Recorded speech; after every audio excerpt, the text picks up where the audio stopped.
C is the circle x squared plus y squared minus 2x minus 6y plus 2 equals 0. S is a circle with a centre 4, 6, which touches C. So circle S touches circle C. Show that there are two possible circles S and find their equations. So let's start with circle C. So x squared plus y squared minus 2x plus minus 6y plus 2 is equal to 0. So this is circle C. We want to get its centre, so we halve the coefficient of x and change the sign, so minus 2 becomes 1. We take the coefficient of y, which is minus 6, we halve it and change the sign, so it becomes 3. So the centre of circle C is 1, 3. The radius is going to be the square root of 1 squared plus 3 squared minus 2. So we have the square root of 1 plus 9 minus 2, which is the square root of 8, which is 2 root 2. So this is the radius of circle C, and we're going to call it R1 for now. So the formula for the radius can be seen down here in the bottom right corner. So the square root of g squared plus f squared minus c, and it's in your formula book, you don't have to learn it off.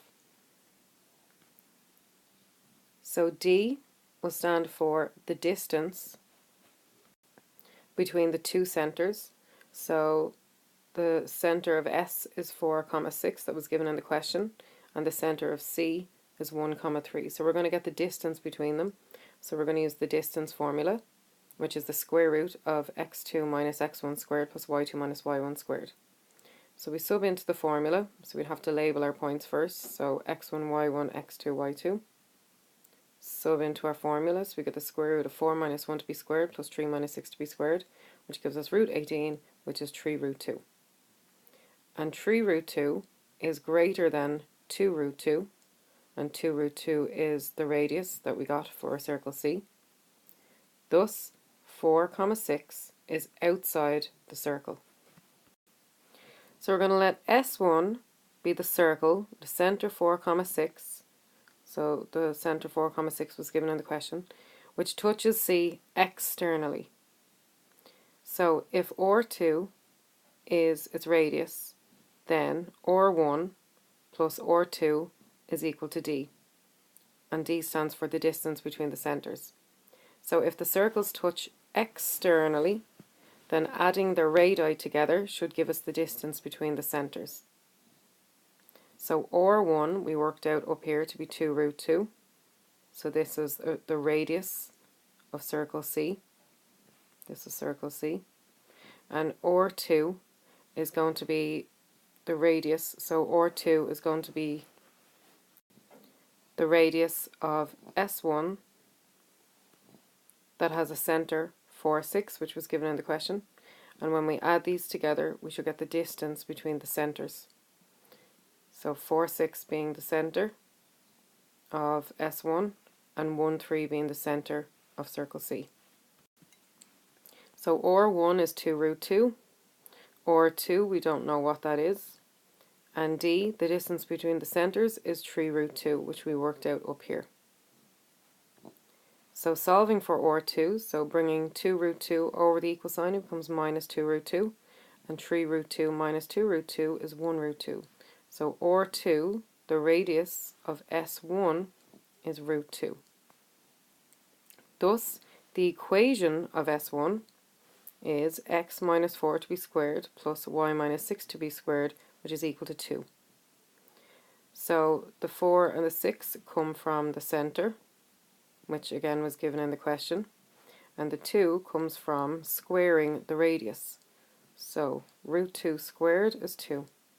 So now we found the equation of S1. So this is one possible equation for the circle. This is if it touches externally. Now we need to have a look at an equation if the circles were to touch internally. So let S2 be the circle, again with the centre 4, 6, again that was given in the question, and a radius R2, which touches C, the circle equation that was given, internally, with C inside S2. Then R2 minus R1 will be equal to D, again where D is the distance between the centres. So if two circles touch internally, subtracting their radii should give the distance between the centres.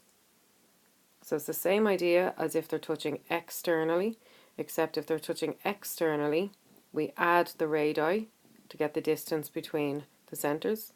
If they're touching internally, we subtract the radii to get the distance between the centres.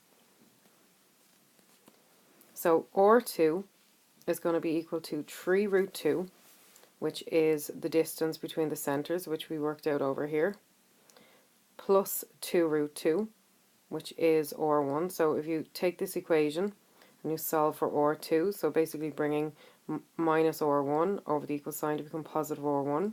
So you're adding R1, and the radius of circle 1, or R1, radius 1, is 2 root 2. We worked that out over here. So this is the radius of circle C. Again, this is the circle equation we were given. So 3 root 2 plus 2 root 2 gives us 5 root 2. So the radius of S2, the second circle, is 5 root 2. Thus the equation of S2 is x minus 4 to be squared plus y minus 6 to be squared, which is equal to 50. So the 4 and the 6 again come from the centre, which was given in the question. And 50 comes from 5 root 2 being squared. So 5 root 2 squared is 50.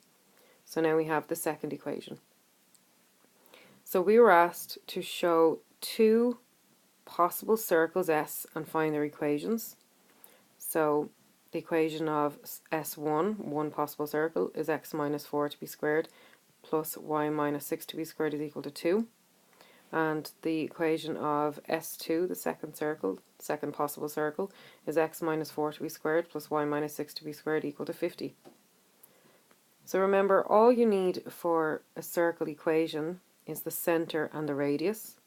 We were already given the centre in the question, 4, 6, so what we had to do each time was find the radius.